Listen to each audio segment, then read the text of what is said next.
What is going on in there? That's the JBs fooling around with the man, with the president, with the pipe fitter, with the funky Prince of Bel-Air.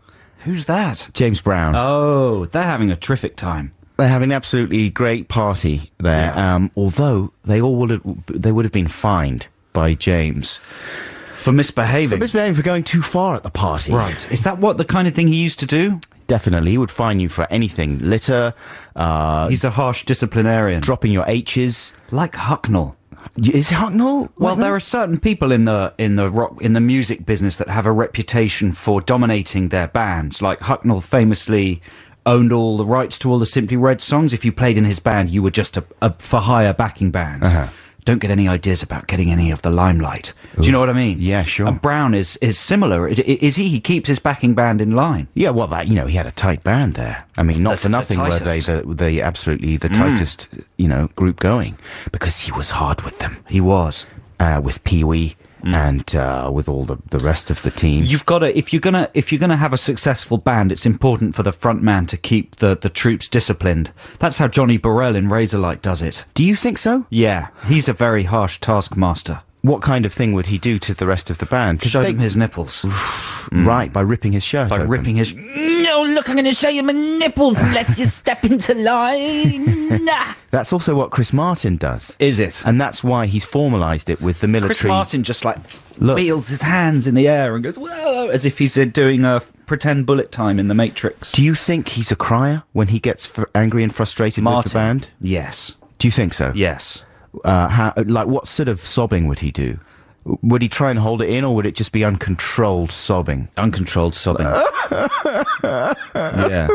Please do what I want. Please, will you agree with me? That's Martin through and through. You reckon? Yeah. I think this is a good idea. What have you done? You're just the drummer. It's constantly like that in Coldplay's studio. I can't believe it is. Surely not. Hey, this is Adam and Joe. Good morning. Welcome. It's nice to have you along. We're going to be here with you for the next 2 hours and 55 minutes. And it's a great pleasure. But listen, let's not ramble too much more. Otherwise, you'll hate us before we've even begun. Let's play some more music and then we'll chat about what's coming up in the show after. This is Bruises with Chairlift. That's Bruises with Chairlift. I bet they get beaten up a lot, don't you think? Do you think? No, I think they've probably got a lot of respect in New York. They're from New York. Because American people, God bless them, they would take that quite seriously, I think. Right. The man in the middle of the song there. I got some strawberries, I put them on your knees to do your bruises with. She said Bruce's. She's got bruises she's got on her. Tattoos of Bruce Forsyth on her knees. She's got various Bruces. Bruce Foxton, he's on there as well. I hope she's not American, sort of putting on that accent. No. You think she's probably Swedish or something? Oh, do you think it was like a Euro accent she had there? I think that was a little nest of current, like, middle-of-the-road indie cliches, wasn't it? What are you talking about? I've criticised them in a nasty way. I liked it. It had the sort of theremin stylophone thing going on in the middle. Very nice. It had sort of naive playgroup style singing in the middle. Tick, love it. It had a sort of boy-girl duet. Wonderful. It was a bit like that song. What's the whistly song? You know that we play all the time. Oh, Peter Bjorn and... Yeah. A little bit. That's got to be on an advert, hasn't it? That one we just played? It was not afraid to be vulnerable. That's true. You know? That's very sweet. It's asking for a little punch. Yes. And well, it got one. Joe Cornish came along and lamped it. No, that's good. That's going to be very big if you're a sort of willowy, winsome lady. Who likes strawberries and has tattoos. They're from Brooklyn, New York. Bruce on your knees. How do they survive on the streets That's of Brooklyn? what I'm saying. I'm sure they get a hard time. Yeah. Oh, well. Sure, yeah, our work's pushed being around. done by other people. So listen, listeners, we have an amazing show coming up for you. Yeah, it hasn't started yet. Hasn't started yet. It's going to start around about 5 to 12. Yeah. Go on for about 5 seconds. 5 seconds, and then Liz Kershaw will come along and it'll be over. But for those 5 seconds... It'll carry on being amazing. Yeah, absolutely. In her hands. No, I mean, our bit will be over. Yep. But we got Song Wars coming up, and we had to come up with new theme tunes for TV shows. You'll be finding out how we did within the next hour sometime. And of course, we've got Text the Nation. I tease that as if as if we know what it is. or what's We haven't gonna thought of happen. anything yet. We'll think of something, though. It's all going to be fine. Don't worry. Don't panic. Now, here's a free choice for you listeners. I still haven't unpacked my CDs from my move, right? Exciting. So I've just got my essential selection that I'm carrying around with me. You know, it really forces you to confront what The most- signature selection. Yeah. There's a photo of you on the cover of each one and a signature. That's right. In gold. On Scott 4, there's Yeah. a little picture of me. And on Prefab Sprouts... Yeah, of course. Steve McQueen, there's a picture of me grinning as well with a little thumbs up. And so I've selected a track from Steve McQueen because that's an album that we both love. It's a good album. I mean, you can't really beat it with a stick. You can if you want, but it's not going to do you any good. And this is the first track on there, Farron Young. Let's have it. It's Coasters there with Down in Mexico. This is Adam and Joe here on BBC Six Music. Nice to have you along. Hello. Now, I don't know if you noticed, Joe, but this week in America they had a big party. There was an election. They got a new man in to run things, Yeah, and his name's Barack Obama. right. And did you watch the whole shebang? Yes. Did you stay up and watch it? Yes. I watched until about 4:30 in the morning. Right. By which time it was all done and dusted, right? By which time John McCain had made his giving up speech, and I fell asleep before Barack did his big speech. Right, so you had to watch it the next day. Yeah. I set my Skybox to record it all.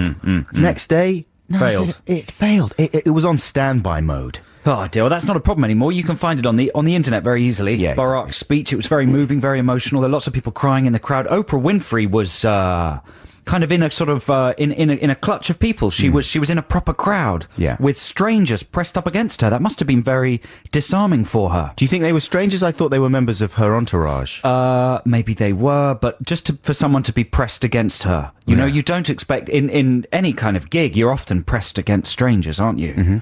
Often in in a way that might have you arrested in other circumstances. Sure, sexy way. Yeah, that was happening to Oprah. Maybe she liked being touched. I would imagine it's very comfortable being pressed up against her, pillowy. Not sure how often her husband Stedman gets close to Oprah. I mean, only because she's very busy. But that must have been exciting for her. And then Jesse Jackson, Yeah. he was in floods of tears. Weeping. It was a fantastic sort of bittersweet moment for him. That's right, because he had been a bit down on Barrett Yeah, this before. is what he told me anyway. Yeah. No, he wasn't down on him. He just thought, oh, that could have been me. Well, he said that Barrett wasn't black enough before. Did he say that? Yeah. So, but anyway, he was happy about it. But It was weeping, a very uplifting like evening. a lady man. Very did you, exciting. Did you have a little weep? I did a bit of bottom lip quivering. Right. But I'm a tough guy. My throat got a little painful. Did it? Yeah. And did a lot of that, you know. It felt momentous. It's exciting. It's exciting for everybody. And he's certainly not going to make all the mistakes, right? No mistakes. No mistakes. 'Cause surely he's got it all, like every mistake that could have been made by a popular new incumbent, or whatever the word is, has been made, like in recent history, by Tony Blair. Right. And by, Clinton. Yes. The jazz man. I made the little motion of the jazz man there to explain who I meant. And, all he has to do is look at the examples that those two have set and just cross them off the list and say, Exactly. yeah, It's going to be easy. It's easy. easy. I could have done it. Yeah. I could still do it. What if the world is on a course to go to hell in a handcart? No. Unstoppably so. Right. He can't. What if he can't stop it? Because he's not superhuman. No. It's just a man. And he gets blamed for it. Well, he will Couldn't that set everything back? He's bound to get blamed. Couldn't that turn the clock back again? Yeah, sure. No, surely not. No. He's too decent a man. He's too good a man. He wouldn't let that happen. He's like Morgan Freeman at the end He of is, isn't he? Deep Impact. Yes. He's too good a guy. He's not going to let that happen. How long do you think he practiced his speech for? Do you think it was all written before? His speeches are written by someone in their mid to late 20s called Jon Favreau, who's got the same name as the famous Hollywood director who made Iron Man. I was going to say, I hope it's not the same guy. Yeah. But he's, I believe I read that. He's like a guy in his mid 20s, and I saw a photo of him. Just a sort of quite geeky, studenty looking guy sitting at his laptop. That must be fun, don't you think, to write a presidential speech? Yeah.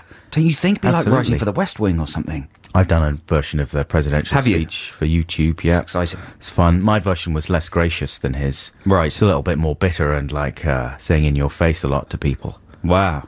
Because that would be what you wanted to do, surely. Yeah. Anyway, good luck, Barack Obama, from the Adam and Joe programme. I know he listens. He'll be chuffed. And he likes all the music we play on here. He's a big Santo Gold fan. So this one's for you, Barack. Best of luck. Hope it goes well. And don't do anything with your interns, please. Thank you. Very exciting. That was Santa Gold with Say... What was it called? It just vanished. Say Anna. Say aha. Oh, Say Aha. Oh, dear. Why would you want to say Anna? Well, it's just the title of the next song. Anna. This is Adam and Joe on BBC Six Music. We've just been watching the hologram of Will I Am. If you watched the American election coverage on CNN, which I was doing, but I missed this, Adam's just pointed out that in the middle of their coverage, a hologram of the Black Eyed Peas man Will I Am appeared in the studio to report from the crowd in the park in Chicago. Is that correct? Yeah, that's right. Now, I'm already slightly obsessed with CNN's lineup of newsreaders. Anderson Cooper. Anderson Cooper is obviously kind of an icon in America. And then Wolf Blitzer. Uh-huh. And then there's a third guy, but he's not so good because he hasn't got the name. And his hair isn't white enough. Right. The key to being a authoritative news anchor on American television is to have a young face but old hair. Like Philip Schofield. Exactly. He'd do very well. Yeah. But if I dyed my hair white and went to the gym a bit more, I could walk into a job on And one you've of got the a American silver networks. tie, right? Yes. Yeah. Absolutely. Man, well, they're going the whole hog because they just very nonchalantly introduced the fact that they are going to interview Will I Am via hologram. Which, as far as I know, isn't actually possible. You can't conjure a hologram from nowhere in a studio. What they've done is they've green screened Will I Am into the studio, but they've got it so cleverly set up that when the camera changes angles, it pans, so it does look as if he is in there, but it's just sort of green screen mapping technology that they're using. As far as we can tell. Yeah, it's not an They've got him standing on a little red dot on the studio floor, as if. There he goes. It's as if he's the evil emperor talking to Darth in Return of the Jedi, isn't it? So you can beam him in now. There we go. Will, thanks very much for being with us. How is this night for you? It's really good. Great. You know, we're at the eve of a brand new day in America. Not mentioning the fact that he's pretending to be a hologram. All this technology, I'm being beamed to you, like in Star Wars and stuff. Yeah, it looks like great. basically like exactly like in Star Trek when they would beam people down. That's what it looks like right here. Yeah, but yeah. Yeah, but yeah. He's so excited by the technology itself that it's actually sort of superseding the conversation about Barack. Well, actually, they get back to the conversation about Barack fairly quickly, and then they don't mention the fact that they're pretending to be a hologram for the rest of the interview. It's amazing and exciting, and I can't wait for British It's one of the stupidest things I've ever seen. news to get like that. And what do you search for on YouTube to find that? Will I Am hologram? Yeah, did they choose him because of the rhyming thing? I think they did. Yeah, Yes. sensible choice. Well, I don't think there's any holograms, but we've got news for you right now. It's time for Song Wars, the war of the songs. A couple of tunes by a couple of prongs. Which will you vote for? Which one is the best? We're putting our songs to the listener test, so check it out. That's right, Song Wars time, listeners. And last week we said that we were going to create new theme tunes for various TV programmes, and we had a lot of very good suggestions for what those shows might be. I was thinking about songs of praise all week, but then I thought, maybe I should steer clear. Do you know what I mean?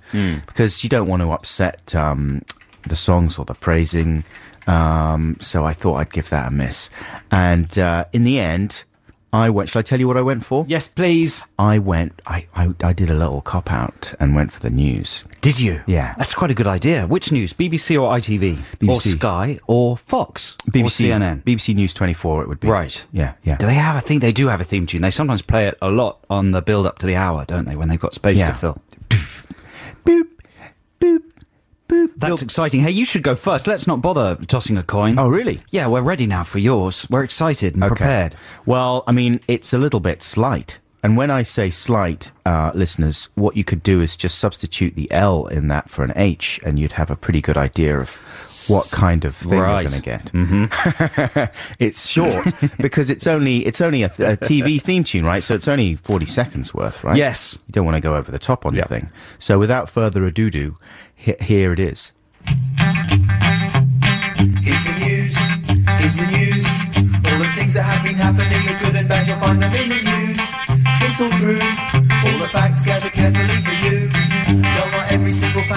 simply isn't time to get them all. It would be impossible. Keep abreast, keep two breasts of what's occurring in the east and the west and the north and the south of the planet. In some places they hate news and try to ban it, but not with the BBC, where the speech is always free if you pay your licence fee, but if you don't, you'll get a fine. Here is the news. That's good. I liked it. So, one or two comments. They're not criticisms. Don't get me wrong. No, far away. It doesn't have the impact, the news. The gravitas. Yeah, the gravitas. I'm glad exactly. you noticed. I'm glad you noticed that. That was intentional, was it? Yes. Because that the was. news just needs to be a bit breezier. I just thought it was time for a change. Right. It is. Yes, you're right. And in the world in general, Yep. people are saying it's time for a change. Yeah. Barack Obama.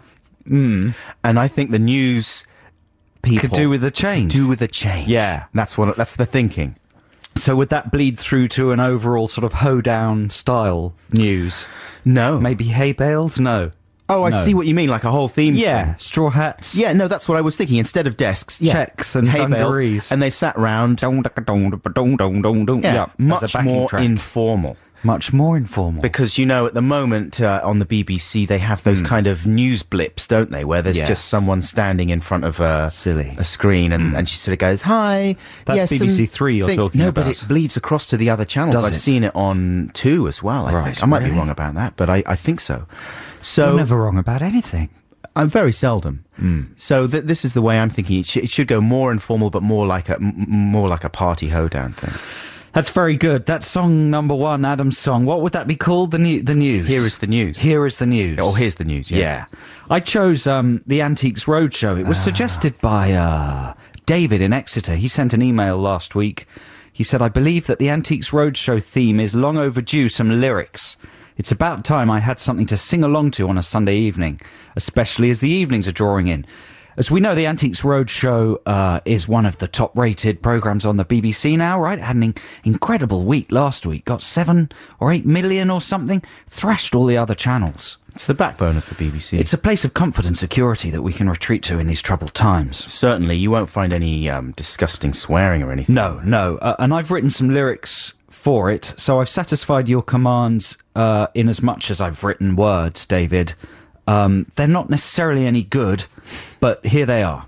You're bored, it's Sunday 6:15. There's nothing else on the TV. Check it out now, it's the Antiques Roadshow, looking at old stuff, seeing if it's worth though. Fiona Bruce hosts the event, which comes this week from Stoke-on-Trent. Check it out now, it's the Antiques Roadshow, looking at old stuff, seeing if it's Where worth though. did you find this delightful clock? At a marvelously unusual jewelry box. What a stunning lithograph of the Albert Docks. What a beautiful painting of hollyhocks. I just adore this chest of drawers of yours. It's from the Civil War. Check it out now, it's the Antiques Roadshow, looking at old stuff, seeing if it's worth though. The sun is bright, the crowd's polite, and mostly white, but that's alright. Check it out now, it's the Antiques Roadshow, looking at old stuff, seeing if it's worth though. What's on the other side is Britannia High Boy, that show is done back to Channel 1. Here's a farmer with a sugar farmer, man from Ghana with a stuffed llama. Those cufflinks in the expert sounds cost 10 bob, bottle worth 30 grand. Bring your stuff to the BBC, we'll evaluate your antiques for free. You might even get to be on TV.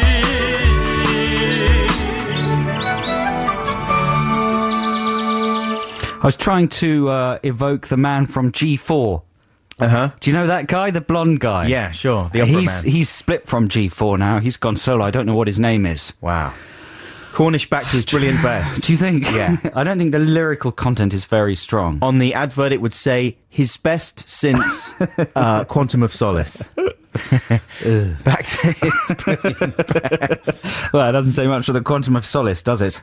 It's just a list of antiques. Painting of hollyhocks. That's good, man. That was a good one. You've It's won. evocative. Well done. You've won. It's a Well, done deal. I wouldn't speak too soon. I would. The audience said they're very fickle. Absolutely. But I should thank Phil Thornley for suggesting Newsnight, which is a little bit of an inspiration. I didn't go for the actual Newsnight thing. I made it more general, Phil, because I thought, even if I lose, and there's a possibility that I might, then we could perhaps use a clipped version as a little news jingle. Is Phil Thornley, who emailed you, the man that engineered Into the Gap by the Thompson Twins? I don't know. I mean, that name really stood out when I saw the email. I thought, hello, Phil Producer Thornley. for The Cure? Yeah, and Psychedelic Furs he was involved with.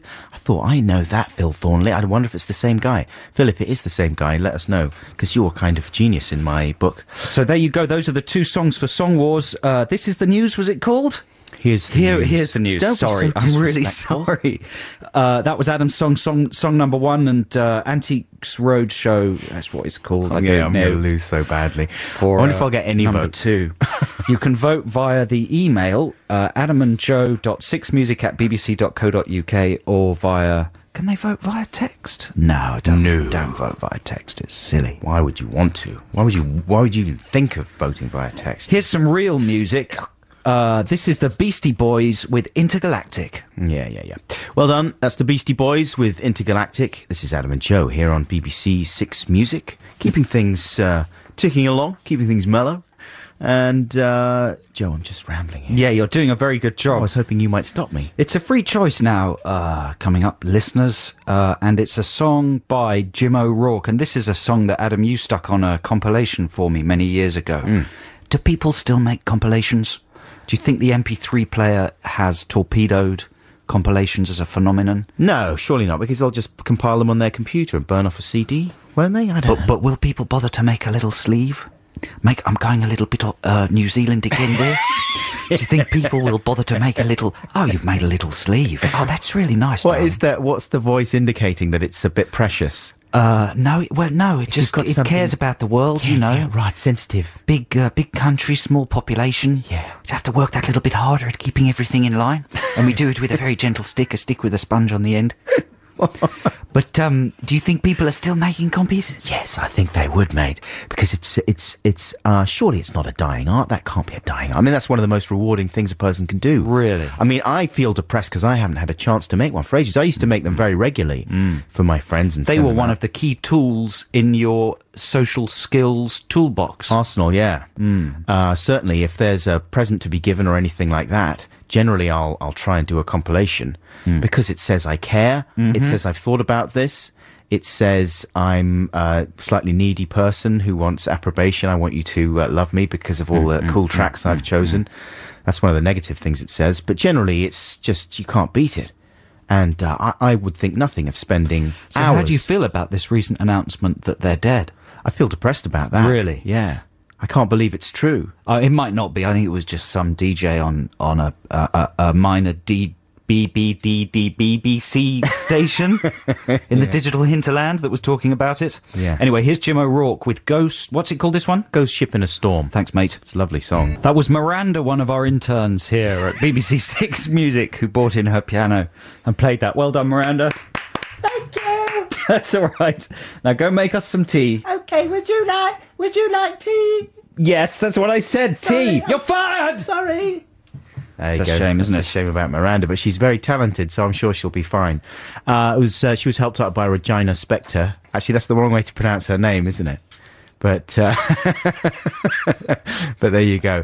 That's who she was. And this is Adam and Joe here on BBC Six Music. So, like many people in Great Britain this week, I went to see the new Bond film, Quantum of Solace. Oh, yeah. Yeah, it's very exciting. Oh, is it though? Yes, it is. Yeah, I liked it. I Right. enjoyed it. Not boring. I've still got my reservations. I'd like some more quippage and gadgetry. And a little more sleeping with lady action. Sure, Because he wouldn't doesn't we do all? a lot of that. Does Because he he's not? in a terrible huff.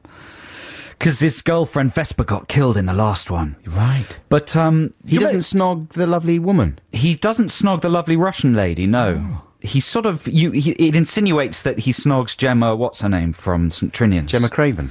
Gemma Craven Cottage. Yes. Yeah. He does. Not. Yes, he does. Oh, he does snog her. Good. Okay. Carry on. Clear? But do you remember in the first film, there was a little bit of celebrity cameage? Is that a word? No. It's sort of a celebrity cameo combined with product placement. Right. Richard Branson appeared, didn't he, in the first one? Do you remember? Yeah. And he sort of stuck out like a sore thumb. He is a sore thumb. Yeah. Well, in this one, there's more Virgin Atlantic Branson-style product plug-in. Really? Yeah, Bond flies from somewhere to somewhere, I'm not sure where. But he flies in Virgin Atlantic in first class. And there's a scene at the bar in the Virgin Atlantic first class with quite a prominent logo behind him. Yeah. And a sort of Virgin man serving cocktails with a little Virgin logo on his coat. And it's Branson. It's not Branson, no, but the Branson's not in there, but the logo heavily is. And I Yeah. think there's even a little shot of Bond, or maybe Felix is on the plane as well. I can't remember. There's another character on the plane lying in their little first-class beds. Now, that seemed a bit strange to me. Why? I mean, Bond, it's part of the whole He'd Bond fly deal. British Airways. Oh, you reckon? Of course. In the Of olden course days. he'd fly British Airways. Times have changed, man. Well, what are British Airways thinking? No wonder they're having huge losses this week. Yeah. They should be straight in there as the flagship British carrier. They should be in the Bond film. Of course. I mean, I do like Virgin, obviously, but, you know, they don't have the Union Jack on the tail of the plane. And it got me thinking how James Bond would actually behave in first class on Virgin. Right. You know, would you think you'd know if you were flying that a secret agent was sitting next to you? Would there be telltale signs? He's very well dressed. I think he's in quite a lovely pressed shirt and tie while he's on the plane. That would be Yeah. the first standout thing. Well, if it was a real guy, I mean, surely this is what Roger Moore was saying, though, the other day, is that one of the ludicrous things about the whole Bond franchise is that he advertises his presence so much wherever he goes. Well, the Virgin Atlantic bartender gives him a cocktail, and he gives you the instructions, the ingredients for the cocktail, the recipe. yeah. So it's sort of saying that he's an excellent bartender, and it's also classic James Bond to drink his silly martini. Shaken, not stirred. What movies do you think he would watch? He would almost certainly watch Fool's Gold, though, wouldn't Lilo and Stitch? he? Yeah. Yeah. Surely he'd flick around. He likes a bit of escapism. Do you think he might watch the first film just to catch up with what he's thinking with his situation? Do you think he'd watch... I think he'd watch the whole series of Gavin and Stacey. Right, just to catch up. Yeah. Yeah, because he's got behind at a couple of dinner parties. Maybe a bit of Rob Brydon's Annually Retentive. Do you think he's good in that kind of conversation, Bond? Talking about the latest TV show. Do you think he's seen The Wire? Is he up to date with The Wire and 24? I think he loves The Wire. Does he? He thinks it's the best series on TV. Almost certainly. He's probably got it on his PSP. And I reckon that he's a big X Factor fan as well. Do you? It's like a guilty pleasure, but it's so rubbish, but it's marvellously camp. Yes. He would say just before he shot you. When they brought round the basket of lip balm and mints, do you think he had some? Had some mince. What? Polos. Like, oh, I see. Not mints. Like, I thought you meant, like mincemeat. I didn't realise they did that. No, he would have his own bomb on his utility belt, wouldn't he? His own bum? No, his bomb next to his bomb. Oh. He's got his balm, and next to his bum. Right. All on his bum bag. It's unlikely that he would get through a transatlantic flight without killing somebody. You'd think so. He'd go into the toilets and kill them. Yeah, he'd hide the bodies very stealthily, but you'd notice that there were fewer and fewer people in first class as the flight progressed. It would be annoying because he'd kill the guy in the toilet, and then you wouldn't be able to use the lav. It would be occupied the rest of the flight until the flight attendants got suspicious. Do you think he would sleep with one of the ladies? For the Mile High Club, Mile Spy Club, certainly he would. Why wouldn't he? Why wouldn't he? Because you'd be missing a trick if he didn't. Well, I wanted to see all that happen in this Bond film. It didn't. But none of it happened. There was a no shame. killing. There was no sex with, what are they called, the hostesses? Women, I think they call them. There was no footage of Stewardesses. James Bond watching Lilo and Stitch. Well, it's not just women stewardesses on those Virgin flights Well, anyway. It's men. maybe he's bi-curious. Right. It's a new Bond for the noughties. That would have been a good little... Would that be a good direction for the franchise to go in? Definitely. Just a little hint of it, a little sniffle snaffle That would be real progress. of wouldn't it? homoeroticism. That Yeah. would definitely... I'll give it 10 years and I will applaud it when I see it. Really? Stand up and I will applaud.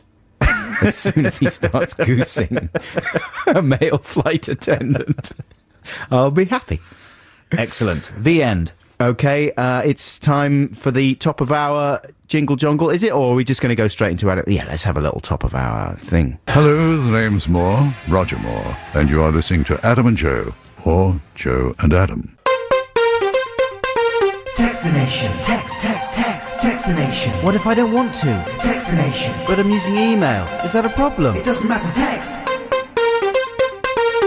It's the nation's favourite feature where we ask you, the listeners, to help us out and communicate with us via email or text. Yes, we ask you a question, give you a sort of a premise, and you send in your ideas based on that premise or question. Sorry, that's all you need to know. Flemmy thing going on there. Did you, Ian Fleming? Yeah. Adam and I have been watching a certain amount of daytime TV recently. Well, we always have done. And we think it's got problems. Right. There's just simply not any good programmes on. I mean, you say that, though. I don't agree. Well, that's my opinion. You were being a bit sniffy about this morning with Fern and Phil. I've gone off Fern and Phil ever since they did their Kerry thing. Kerry Katona. Oh, I thought Phil was very mean to her. You thought he handled it badly? Yeah, she was obviously just fine, just having a tough morning. Yeah. And he made a disgrace of himself. No, he never did. He was tiptoeing. He did take a bit of a gamble. He clearly decided that she was doing some tippling and toppling. I just feel there's nothing in it for me that with this morning, you know? It's not aimed at people like me. Well, you're a human being, aren't you? I don't care that much about ladies' fashion. Paul Ross, he's on there giving his film reviews. Soap news, mostly. He did a funny review of The Crystal Skull the other day. Did he? Yeah. He loved it. The other show that really gets my goat on daytime TV is called 60 Minute Makeover.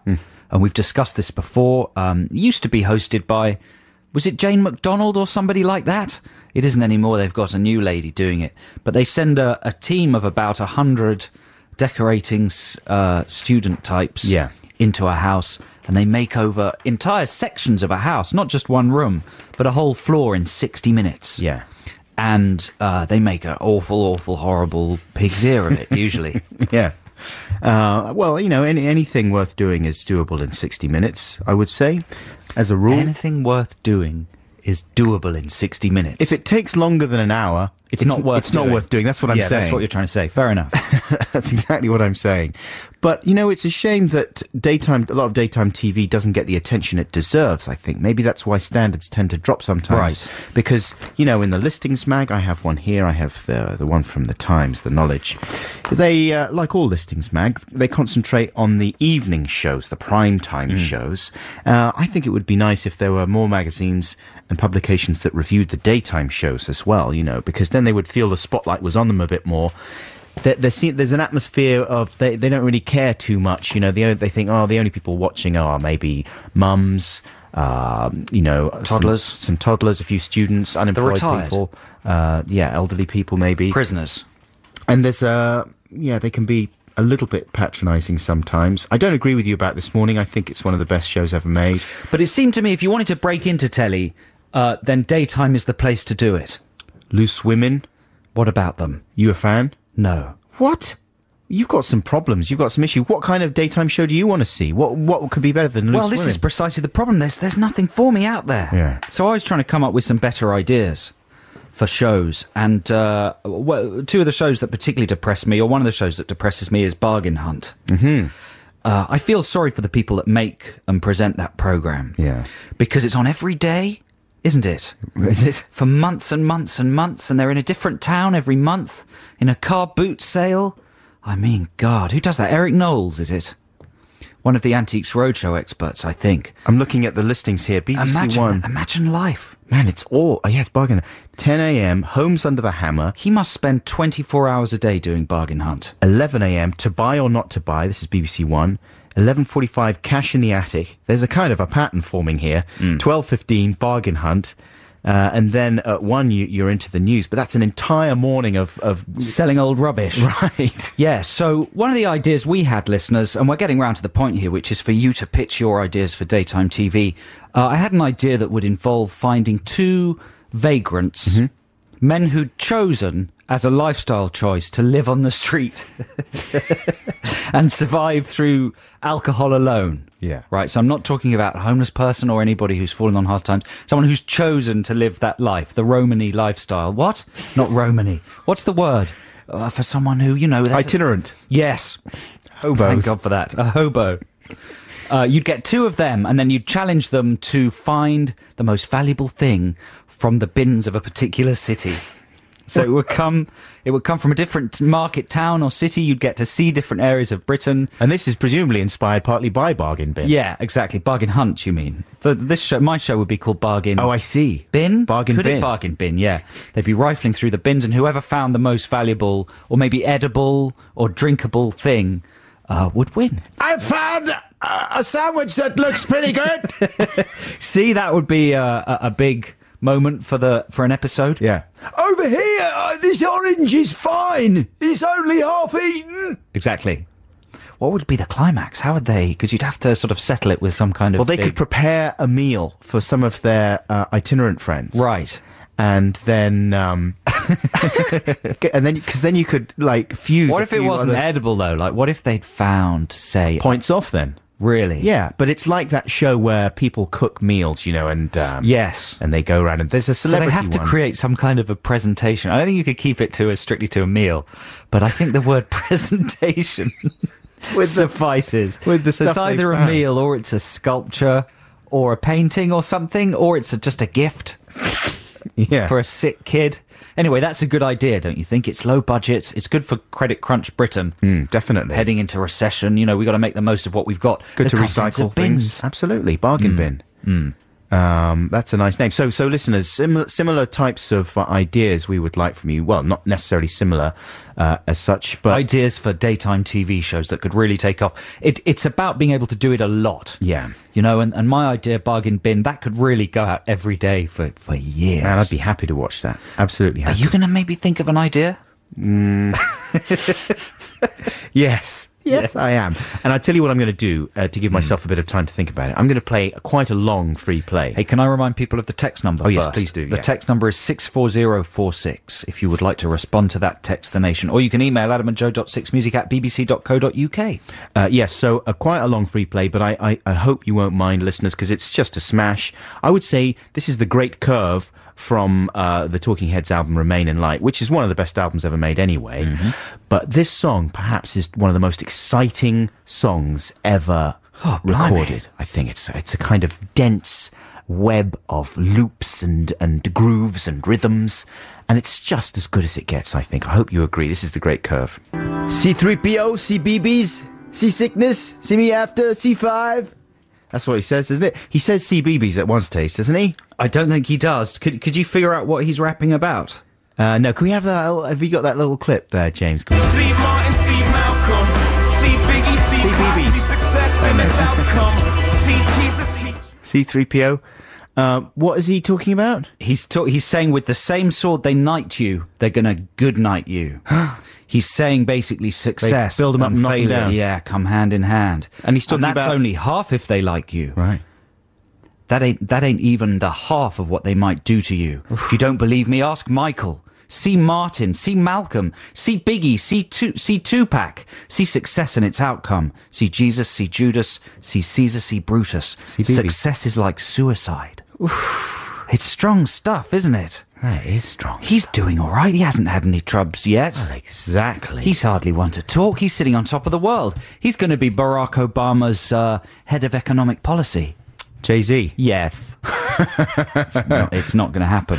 But that's a good rap. Wow. I mean, the thing about I thought the rap... he was just talking rhyming words to fill the space. No. But it turns out he's actually saying something. It's an important bit of information there. Yes. The problem is, though, that you wait for the rap. Do you not find throughout the song, you're just sort of thinking, oh, rap coming. Here comes the rap in a bit. Rap coming. Why is that, do you think? Rap a coming. Because it jars so much, I mean, obviously, that's the point. It's such a contrast. Yeah. To Martin. I really like that song, though. That's a good song, don't you reckon? Yeah, that's the good song. Is it not up your alley? Yeah, no, I quite like it. It's enjoyable. I like the tempo and the clapping. Yeah. I'm not so sure about the rapping. No. CBeebies. This is Adam and Joe on BBC Six Music. What are we going to do now? Well, if only I could play my news jingle, but that would be in breach of Song Wars rules. Why, to take us into the news? Yeah. Here's the news.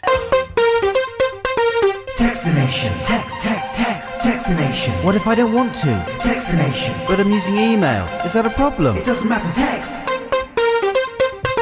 Yes, Text the Nation this week, listeners, is your ideas for revivifying daytime television.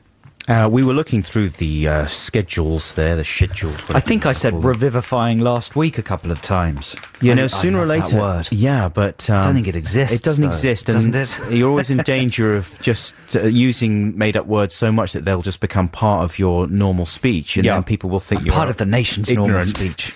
Yeah. I could make that an aim for next year to get a new word in the dictionary. In America, that kind of thing is not frowned upon. They think nothing of Creating new words. just randomly creating new words and just acting as Americans if it's totally are normal. free. Yeah. You know, in so many ways that we're not. Free speech. Yeah. Free Speech. moisturizer. So here are some of your ideas for new daytime shows. Are you ready, Adam? Yeah, go on then. You're going to have to commission these or not. Okay. How about Money for Old Rope? Set in a different town each week, 2 teams have to see what's the best price they can get for some old rope. Wait for it. I used to present A Place in the Sun, and I'm happy to present this for you. Yours, Victoria Hollingsworth. She's adorable. She is adorable. Oh my lord, she can present anything she wants for me. What about her? So you're commissioning it, but based purely on your adoration of her? Yeah, that's how TV works, didn't you know? Is it? Yeah. Do you think the old rope idea, though? Don't mind. I mean, she's taking literally a phrase literally Piece there. of rope. You know, it really doesn't matter when you've got a presenter like that. Even when the fronting joke wore programme. off, even when the wordplay wore off, and you ended up with a show where you had to travel around the Doesn't country matter. with bits of rope. Doesn't matter. You still got a lovely Victoria. person to look at. Good. Well, that's a commission. I mean, that sounds sort of reductive and sexist in a way. It does, doesn't it? Doesn't it? But that's deceptive because... But that's how a lot of things on TV work. I'm trying Yeah. to get into the Yeah. mindset of the commissioner. So I would say that's an excellent idea. Plus, a lot of people like old rope. Right. And are interested in various different kinds of rope. You know, there's all sorts of different rope There's for different nothing jobs. sexist about being sexy. That's Is right, there? to quote Spinal Tap. Here's another one from Paul. He says, how about a horse racing show, but instead of horses, dogs and kids for jockeys? It could go on before Animal Hospital, and they could link between the two. Why dogs? Because it's toddlers on big dogs. Oh, I see. I thought the dogs were riding the horses. Well, that's another series. Dogs tied to horses. That's just cruel. I know it's cruel, but I mean, it would. But not if you taught the dog really how to ride. I don't think their hind legs are built for that sitting position. They can do anything, dogs. You can train them to do anything. That's true. If they can say sausages, they can ride a That's horse. true. So, but hang on, you're forgetting to focus on the actual idea, which is toddlers on big dogs. That's very good too. I think that would be great, and you'd get John McKirrick. It'd be quite boring and very long, and there'd be lots of preamble. What do you want to be boring about it? Well, it's because it would be like horse racing. You'd make it feel exactly like racing on 4. Because for the whole afternoon, Channel 4 is just this awful, miserable, bleak racing show, unless you Wasteland. like racing. Yeah. Anyway, I think that's a very good idea. That's an Paul. Is that excellent getting idea. a commission? Certainly. Yeah, and maybe Definitely. the dogs one, maybe on How more big are the for- dogs? Various sized Well, dogs. you'd have to get a dog big enough for the rider, unless you wanted novelty points. Right. Oh, it's a very big toddler on it. The commentator's Australian. A very big commentator on a very, very small dog. Oh, it's an absolutely giant toddler there. It's the kind of toddler that you worry about. It's slightly too large. The huge, pudgy tree trunk legs, it can barely fit around the little poodle that he's been married to there. And off they go. And he's off already. He's Been fallen married off. to the poodle. Well, I don't mean that in the Religious in sense. the religious sense, yeah. I mean, connected. Do you want another one? Yes, Is that please. getting commissioned? Oh, certainly. Doing very well. For a long time. That's going to be on for about 15 or 20 years. Joe from Hythe suggests, I think that ITV's Loose Women could be reworked, replacing the current presenters with genuinely loose women, aka ladies of the night. They could entertain the audience with bawdy stories and offer sex tips for the less loose. I wouldn't watch it personally, but I'm sure lots of people would. Wow. That's the right That attitude. sums it all up. Who's that from? That's from Joe in Hythe. Joe, that's what the show is like already. You don't think it'd make any difference? They've already done it. No, that's a good idea. That is a good idea. And that's certainly one of the last boundaries for daytime TV. That's one of the... To have actual sex workers presenting. I mean, Jeremy Kyle is filthy enough, because over on ITV, as by contrast to the BBC's obsession with selling bits of old tat, you've got on ITV all kinds of bits of humanity colliding in shocking ways. The Jeremy Kyle Show is what you start your morning with on ITV. Then you go into 2 hours of This Morning with Phil and Fern, which is excellent. Then you've got The Loose Women. So there's a lot of sexy chat in those shows anyway. You know, you've got Eamon, is it Eamon Holmes who's on, he's the fill-in guy on Yes, This Morning? he does it with his lovely wife every now and then. Right. And he presents the show. Thank you very much, Alan Carr. And he is on there, like the other day I was watching it, and they just had like a load of housewives in their pants, sat on stools, and they were testing various kind of wraps that you put round you in order to lose weight. Like you can lose, you can shed inches in an hour because it basically drains all the fluid out of you. And they were testing the efficacy of these various fluid draining systems. Sounds revolting. And meanwhile, Eamon Holmes was sort of stood there sheepishly making jokes about how he'd like to have some of the fluid drained out of him and staring at these women in their pants. It was quite a bizarre bit of Lovely telling. morning for Eamon. I had a good time, though. You can get really filthy stuff in daytime. Certainly. It's a strange sort of no man's land, isn't it? Well, in the olden days... The famous testicle examination. Sure, on, Richard and Judy Richard were- and Judy, were yeah, but very- we should... Because you can't talk about stuff like that on a Saturday morning. You shouldn't talk about stuff like that Not ever. a daytime show, ever. Technically. So another quick idea? Yeah, I like that idea, by the way. That's a good idea for Loose Women. Yes. Stool Pigeon. I like it already. Hosted by Gillian McKeith. Dressed up as a big bird. Can you guess the rest? Yeah. Going round the country, checking out people's... Well, she does that already, but I was thinking maybe she would do it for birds. Would that be fun? Part of the logic of daytime is you take a formula that's worked weekly on proper television, and then you spread it incredibly thinly, don't you? Yes. And you make it just go on forever. So Gillian, 5 days a week, just knocking on doors, shoving her hand down people's toilet bowls, and ranting about what she finds therein.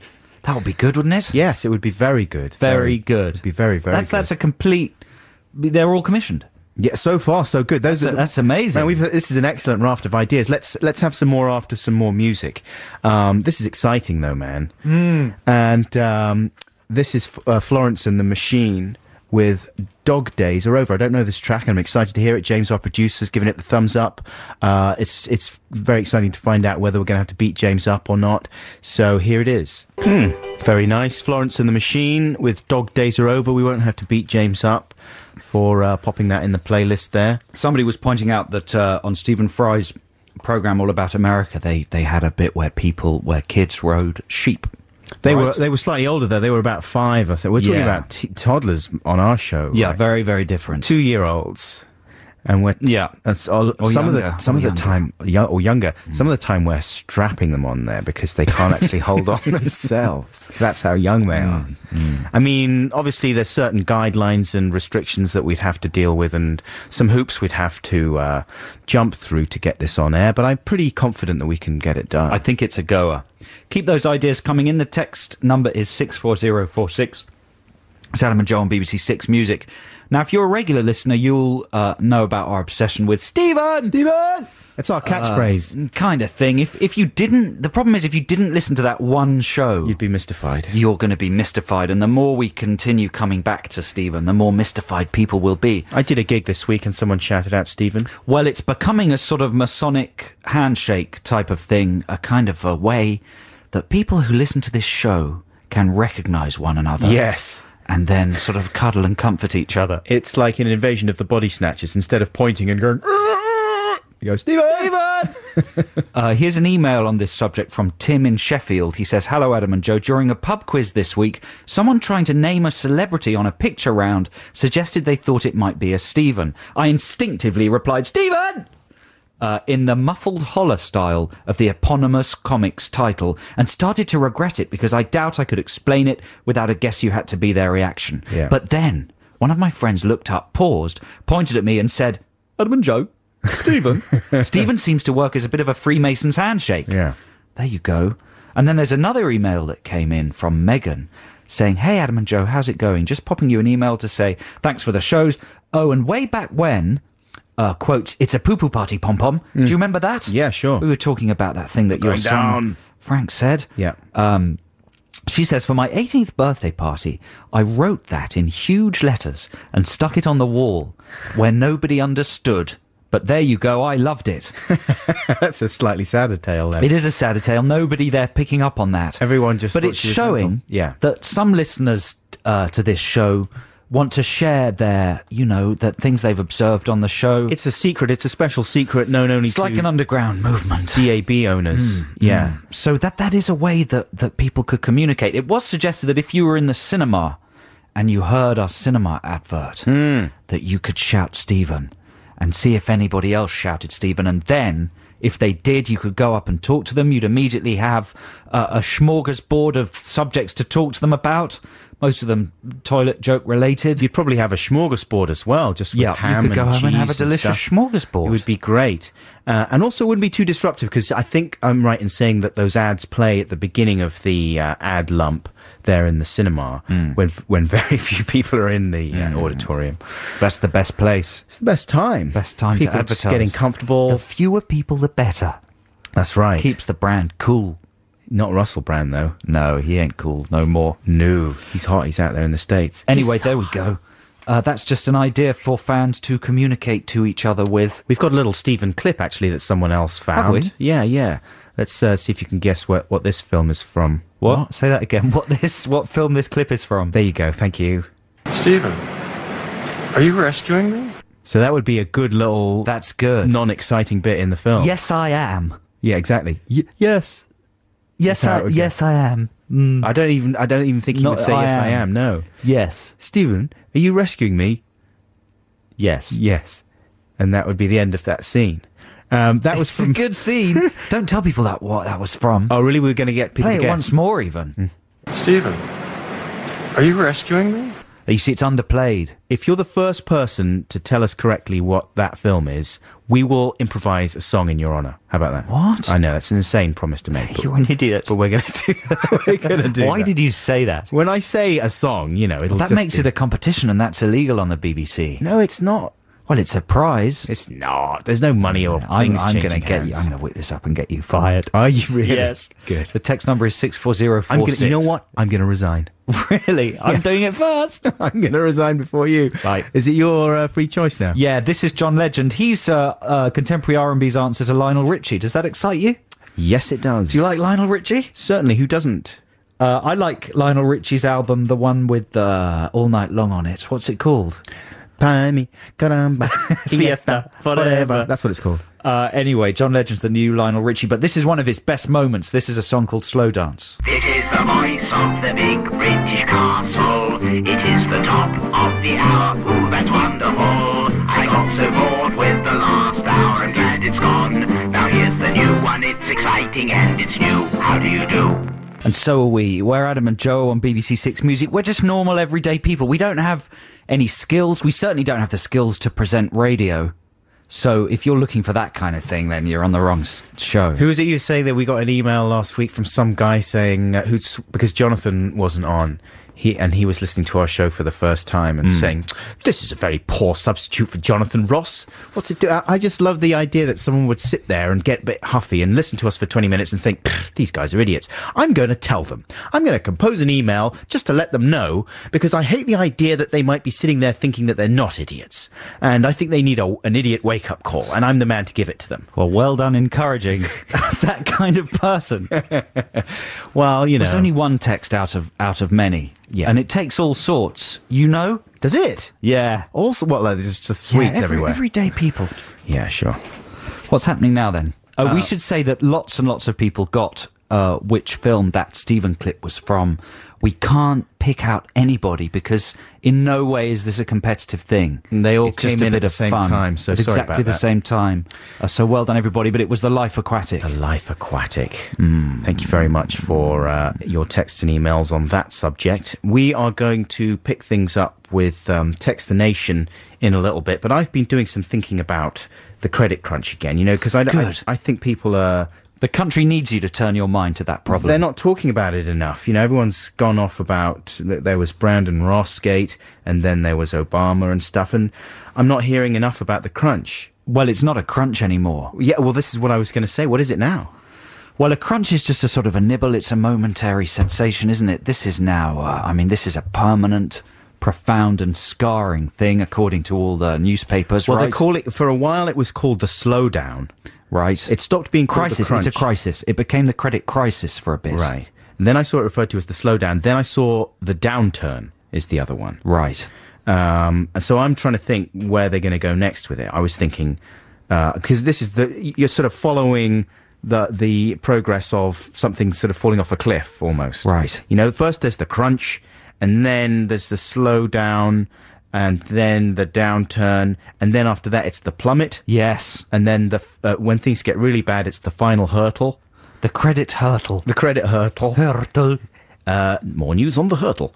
And the hurtle. The hurtle. Oh no, that's probably what they call it in Holland. In Sweden, Holland. The credit hurtle. Yeah. It is. Oh, are you depressed about the hurtle? Certainly. Have some Herta Frankfurter. Some Herta Frankfurters. They will help you feel better about the hurtle. I can't afford the hurtle because of the hurtle. What?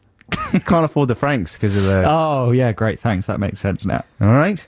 You were the one that brought up the hurtle. Hey, let's not fight. Come on. The hurtle. So after the hurtle, the impact, right? Right. Because when do you actually get to the worst bit? When does the bottom of the barrel suddenly get audibly? What about the credit massacre?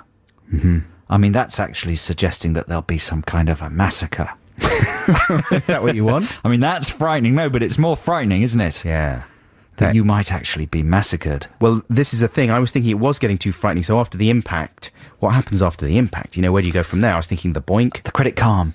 The credit calm. Yeah, but it's the moment before the pain hits you, you know? Or the kaboosh. The credit kaboosh. What's that? That's just a word from Kung Fu Panda, isn't it? Maybe.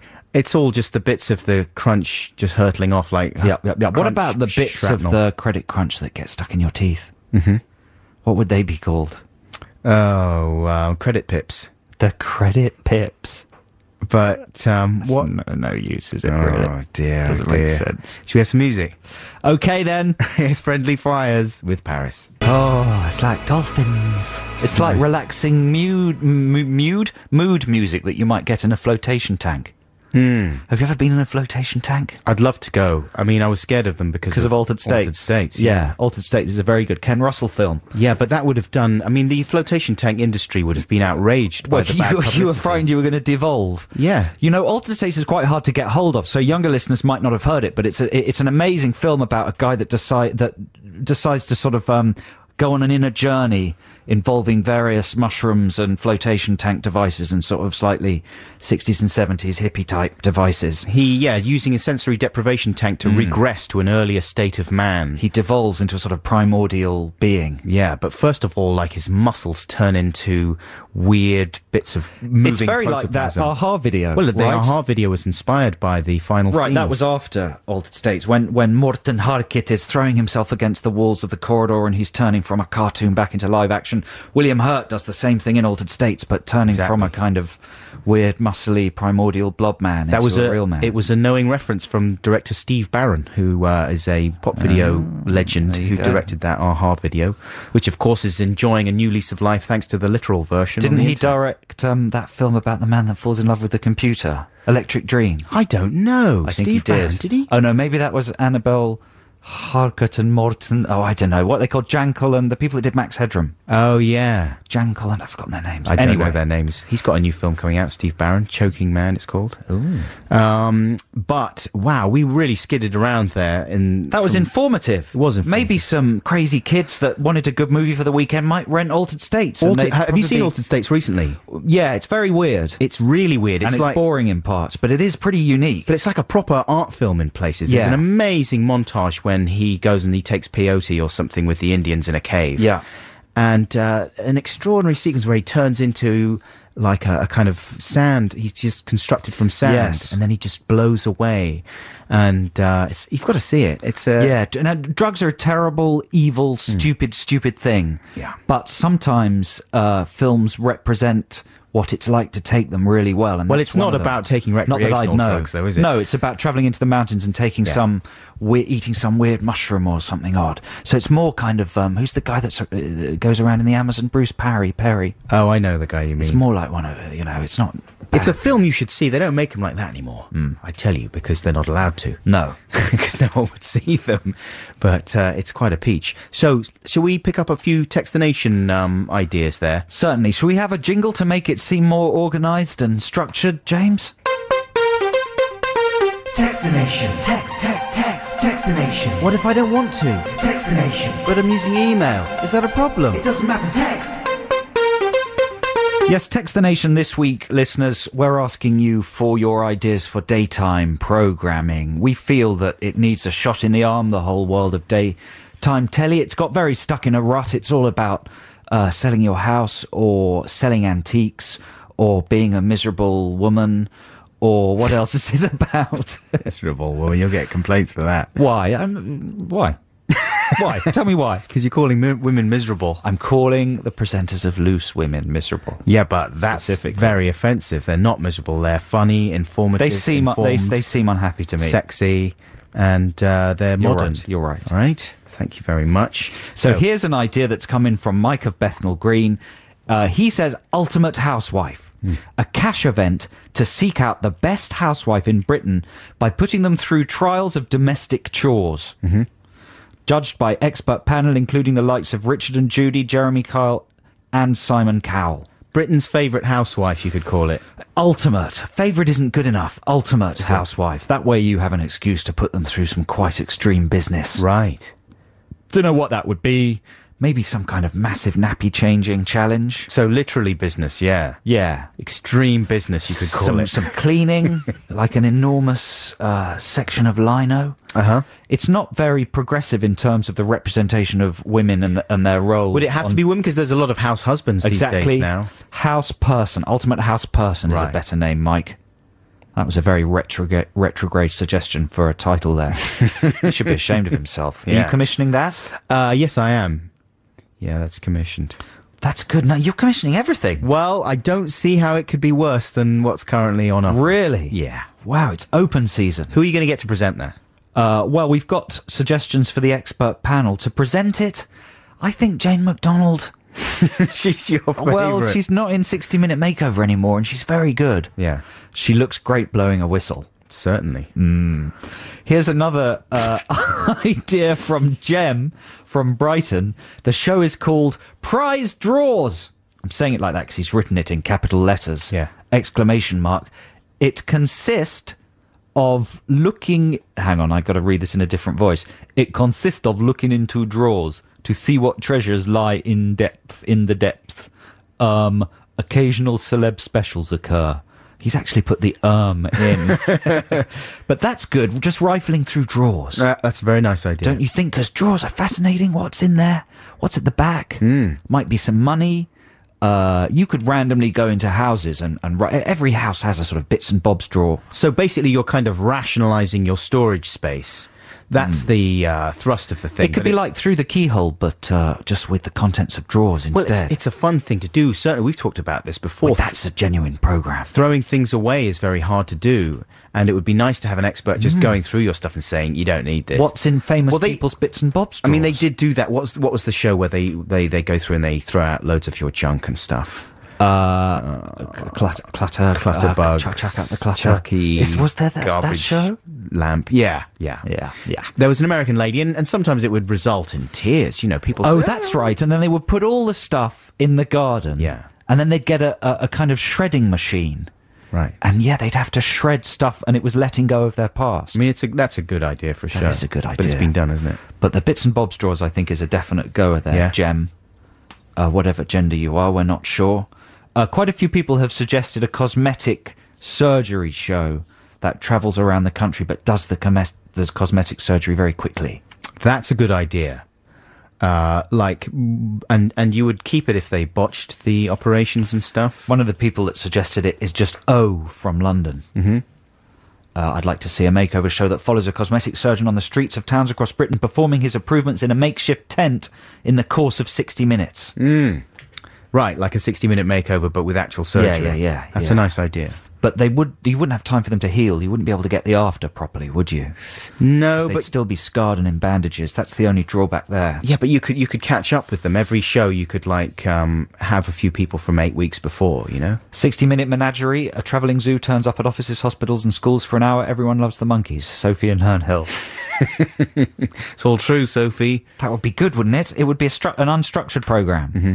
Just the animals going wild, different people dealing with them in a different way. Yeah, like all those... You wouldn't be allowed to be cruel to the animals or hurt them in any way, because that wouldn't be allowed on telly. No. So that would create an even more dramatic situation. Everyone loves those bits from TV shows anyway, where animals get out of control. Yeah. And so this is a TV show designed It's just wall to wall that. to create that. Do you think the law of diminishing returns, would it become less? No. No. I mean, the law of diminishing returns could it? doesn't apply to daytime television, right? Yeah. Bargain Hunt gets better and better. Certainly. No, and you get deliberately annoying presenters. Maybe Jeremy Spake, like his career needs a little boost. Yeah. So you get Spake back, and he just gets attacked by birds and monkeys and all kinds of creatures, Right. And it's chucklesome. Wait, maybe you conceal tidbits of food. Yes. But the Under week before. Like between his thighs and stuff. Yeah. And you then sew it into the clothing and put various animal-attracting chemicals. And he doesn't know. He Yep, doesn't know yep. what kind of animals they will attract. Brilliant. And then suddenly he's just getting attacked by an ostrich. Very good television. It's good. Like he's not in danger of his life. Can't hurt the ostrich either. You don't use crocodiles. You can't and fight stuff, back. But you get animals that would that would inflict a certain amount of damage without being life-threatening. Just pecking. Yeah, pecking and Quite aggressive pecking. hair pulling and Like being scratching. attacked by a swan in the park. I really like that idea. Let's get Spake's agent on the phone. Keep them coming in. The text number is 64046. We're going to revolutionise daytime television, and it's about time too. Here's a free choice for you listeners. As I was saying, I'm selecting many of my free choices from my my classic albums list, with my picture on the cover with me giving a little thumbs up. And I feel like I've played some of these tracks before on the radio, but I hope not for a while. This is from one of my favourite bands, Spoon. Their extraordinary album, Gimme Fiction, and this is I Summon You. That's the mode. Depeche Mode means fast fashion, Joe. Yeah, I knew that. And the track's called Enjoy the Silence, sounding very New Order-ish there, I was just saying. Actually, I was thinking that maybe even predated New Order, kind of sounding a bit like Did that. it, though? No, I don't think it did. It was early 90s, though.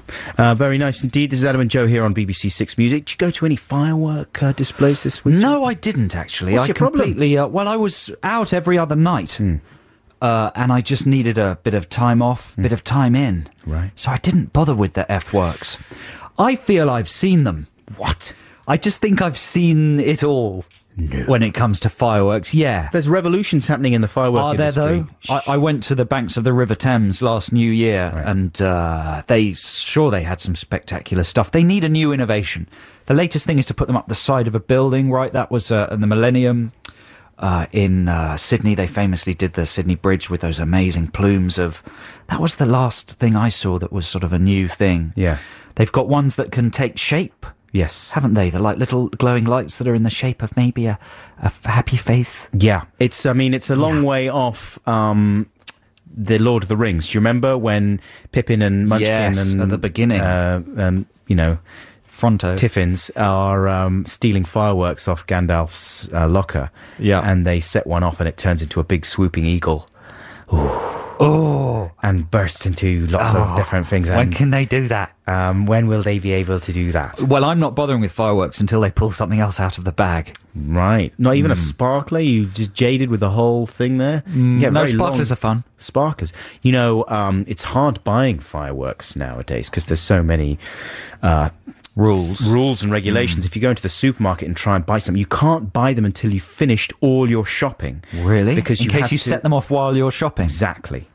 What if you want to set them off while you're shopping? Well, that's what they're worried about, is that some kind of lunatic with that in his head would come in and think, I'm going to have a firework party while I'm shopping, and I'm going to do it. That sounds like a fun guy. Now, I want one of those rockets, so I'm going to go to the poultry aisle and set the rocket off. Is that okay? No, sir. I'm afraid once you've purchased your food, then take your fireworks and leave the shop immediately. I'm afraid you can't set them off. Can I just tell listeners that Adam at the moment is standing up with his legs apart and his hands on his hips. Why have you adopted this position? I just was worried I was getting DVT. Right.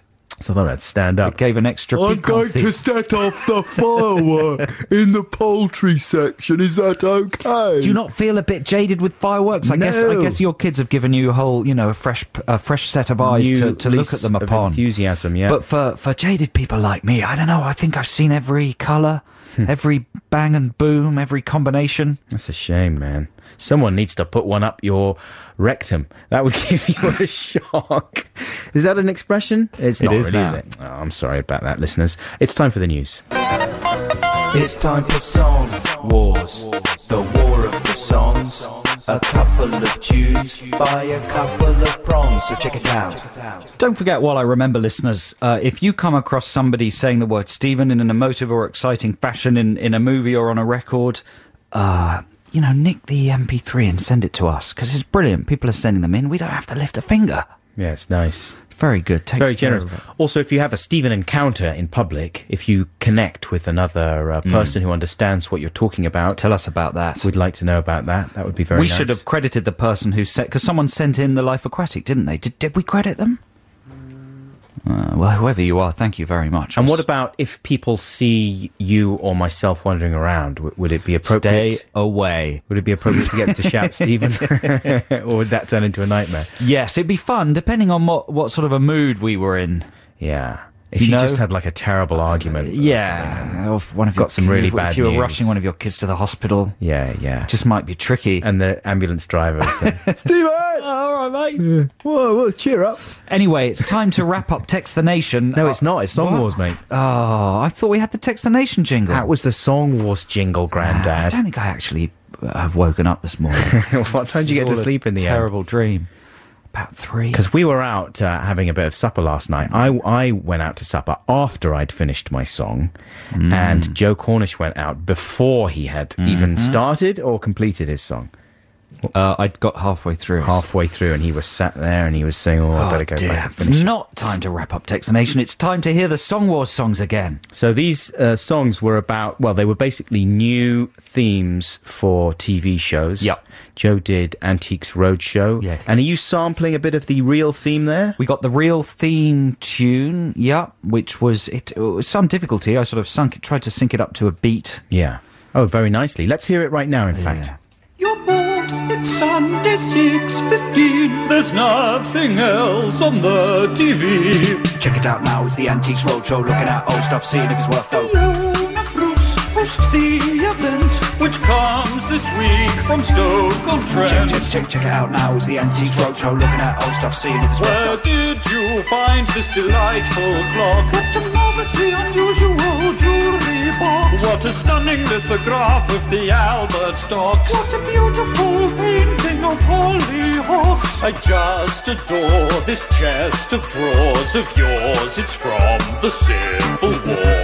Check it out now, it's the Antiques Roadshow, looking at old stuff, seeing if it's worth though. The sun is bright, the crowd's polite, and mostly white, but that's alright. Check it out now, it's the Antiques Roadshow, looking at old stuff, seeing if it's worth though. What's on the other side is Britannia High, boy, that show's done back to Channel 1. Here's a farmer with a super farmer, man from Ghana with a stuffed llama. Those cufflinks in the expert's hands cost 10 bob, bottle worth 30 grand. Bring your stuff to the BBC, we'll evaluate your antiques for free. You might even get to be on TV.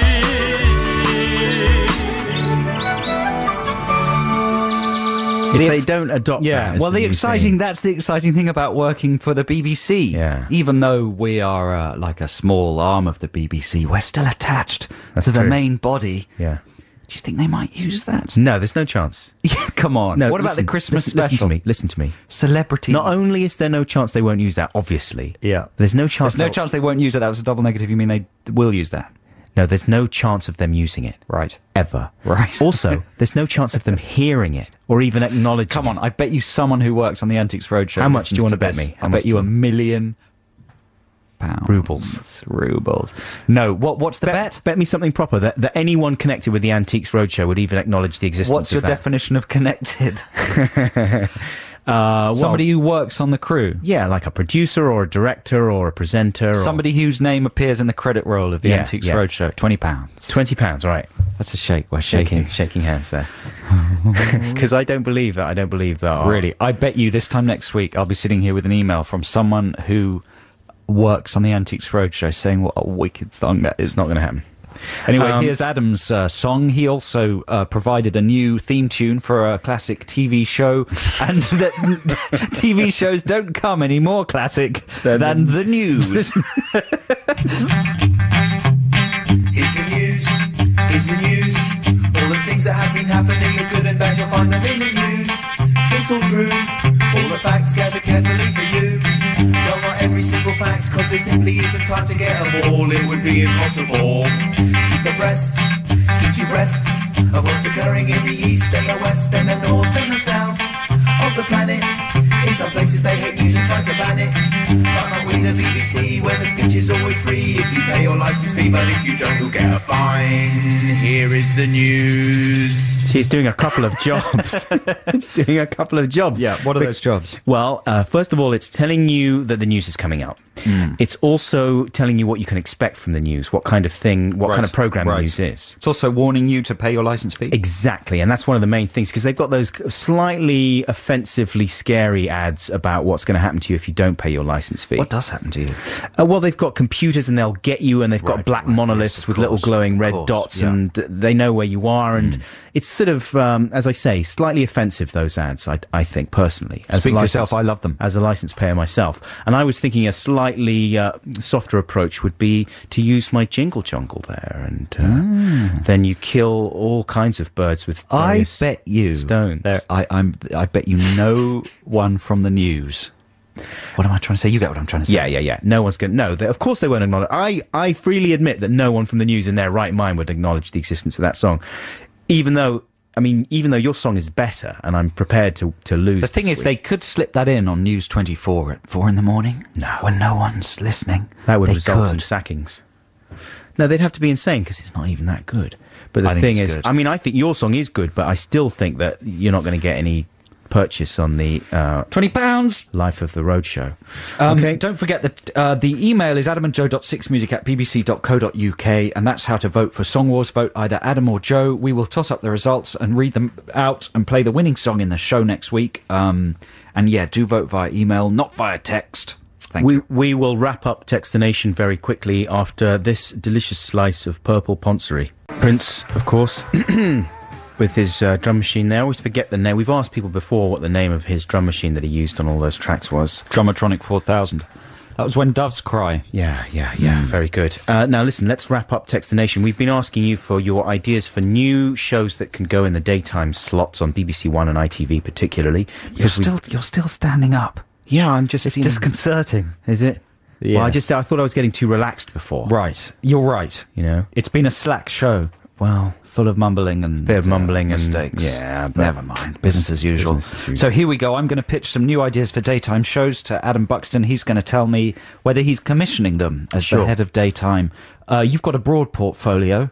Thank you very much. That's just apropos of nothing. I noticed on the way in. No, but you are in charge of daytime programming for the BBC and ITV. Yeah, that's true. Which is terrifically powerful. Multi-platform. Yeah. Cross-strategy. Yeah. Yeah, it's ring-fenced around the whole area. Well done. Thank you. So here's an idea from Simon Bell. He says... Jigsaw Ramble Racer. People travel around Britain's roads collecting bits of cars from the edge of the road until they have enough for a whole car. Then they race the cars. Well, that's almost like Scrap Heap Challenge, isn't it? Yeah, but it's much longer. It takes a much longer time, yeah, because you wouldn't have the car till about Wednesday. It takes long enough on Scrap Heap Challenge. Let's say you have the bits by the beginning of Wednesday's show. By the end of Thursday, you've built the cars. You know Friday, you're racing them. You know, on Scrap Heap Challenge, they tend to get people who have some kind of skills. Yeah, that wouldn't be the case with this. No. Yeah. You just get like ordinary gimps. Yeah. Good idea. Commissioned or not? Yeah. It's commissioned. Sure. Jigsaw Ramble Racer. It's a peculiar title. Jigsaw Ramble Racer. I guess they're rambling, the cars are like a jigsaw, and they're racing. It's fine, it's a good title. Yep. Ryan in Glasgow says, I think a good daytime show would be 60-minute laundry. Claire Sweeney or similar would travel to homes the length and breadth of the country, doing people's washing and ironing. They simultaneously dispense fashion tips to the householder and have a bit of a giggle about rubbish pants that their hubby owns. Wow. Yeah, that's just... Yeah. That's good, though, isn't it? It's doing the washing, the laundry. It's very banal. And that's good. That is good, yeah. If you're doing the ironing at home, it would be lovely to be watching someone else on the TV doing the ironing and chuckling about the pants. About rubbish pants. Oh, look at these pants. They're so rubbish. And they used to be white, and now look at them, they're grey. I'm loving it already. It's fun stuff. Commissioned? No, I'm not commissioning. What? It's a total That's disgrace. the first one today that hasn't been commissioned. I'm sorry. I feel like we've got too many of those shows Ryan, already. That's depressing for Ryan. Sorry, Ryan. I mean, he's going to think he's really no. There's no hopeless disrespect. No disrespect, Ryan. It's just a scheduling snafu clash. Really, he should keep pitching. Yeah, yeah. We've got too many pants shows. Brian Ego has emailed in 3 different ideas. Well, actually 5, but I'm going to read out 3 of them. Truant Watch, filmed live, Bill Oddie, going around shopping centres of the country, hunting out kids who've knocked off school. You see, that's a good idea, isn't it? Yeah. Then delivering them back to the school, maybe visiting their parents, getting to the bottom of the reason they're truanting, live on television. Yeah, with a sort of harmless little pellet gun that he could fire at them. It wouldn't injure them, but it would just wake teach them up. a lesson. Exactly. Yeah. That's nice. Well, I think they should have more things in shopping centres. What's the name of the huge shopping centre that's just opened in Shepherd's Bush? Is I it don't called know. Westlake or Westfield or something like that? And I like TV shows that are set in shopping centres. I'm going to speak now. Is that okay? Hey, he's your got voice. 2 more ideas, Brian. This Morning, spelt with an Mourning. Okay. Quiz show where members of the public gatecrash funerals armed with hidden cameras. The longer they stay undetected, the better. It's tasteless, but also quite moving. BBC 3. 3's going for that. Yeah. And then Kyle's Piles. Jeremy Kyle goes around hospitals interviewing people with hemorrhoid issues. Any commissions there? Yes. I'm the first one definitely for BBC 3 This Morning, and Kyle's Piles, I liked that for BBC 1. Do you want some more? Because they used to have a doctor show with Nick Knowles, didn't they? Yes, there was Nick Knowles just hanging out in a hospital. Yeah, hang out in a hospital. Oh, look, what's wrong with you? You're grotesque. Can we spend half an hour with you? That kind of thing. It was fun. So I think it would be nice with Jeremy Kyle because he could really be rude to some of them as well. And Knowles was always too nice to them. Too nice. He's too nice, a chap, Knowles. Yeah. He's amazing. He's the king of daytime. Absolutely. He's got daytime jowls. One more then. One more. Okay, here's one from... What kind of a name is that? Jenny. What kind of a name is Jenny? Short for Jennifer. I was referring to the email address.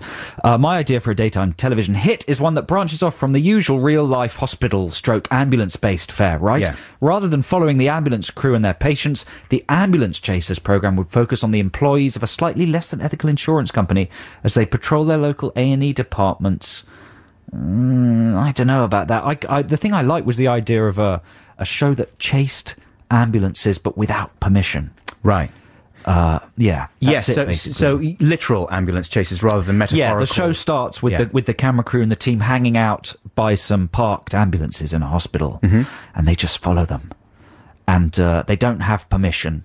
They don't have any clearances, but that's part of the excitement. Sure. The camera keeps getting pushed out of the way. And you have to hide from and it's hard for them to find real facts about what's happened to the person, but that's a good thing. It makes it more... I think ambulance crews would enjoy it because they have a very stress-free life most of the time. They'd love that. They love it, and they like to encourage that kind of behaviour. It'd help them save people's lives. Exactly. That's being commissioned, is it? Yeah, I'm commissioning that bit of ambulance Well, what chasing. a hugely successful day for many of our listeners who struggled to get programmes commissioned, and now it's a red letter day. They're being commissioned left, right and centre. Together, we have changed the television landscape. Yes, we can, listeners. Yes, we can change daytime. Thank you. Together, we've done it. Joe, it's your free choice. Hey, thanks a lot. This is Gangstar with Step in the Arena. That's nearly it for our show. Sorry, man, I crashed over you. I liked it. That was Gangstar with Step in the Arena. That's all I'm going to say. Oh, okay. Folks, thank you so much for listening to our show this week. We really appreciate it, as always, and really appreciate your texts and emails. Particularly good response we had this week, and thank you very much for that. Don't forget that this show is... My brain is really letting me down this week. What about you? Me too. I feel it's been a shoddy programme. Next week we're going to just get a bit more sleep and do a bit more preparation. It's That's gonna be, right. It's different show next week. It's going to be terrifically slick, and we're going to win a lot of awards. But if you want to hear a condensed version of this show, then you're welcome to do so by downloading the podcast, which will be available later this evening, I think. Also, you can listen to the whole thing again if you're insane on Listen Again, or the function on the website, or iPlayer. Boy, what else can I say? Have a good week. Take care of yourselves. Be nice to each other. Keep your feet on the ground. Keep reaching for the stars. Any other things that you can think of there, Joe? Keep watching the skies. Keep watching the skies. Stop that. Don't pick your nose. If someone shouts Stephen to you in the street, then the correct response is just coming. Something like that. Stay tuned for Liz Kershaw. Her special guest is Ida Maria in the studio, so that'll be good. Thank you very much indeed, listeners. Take care. Bye. Bye-bye.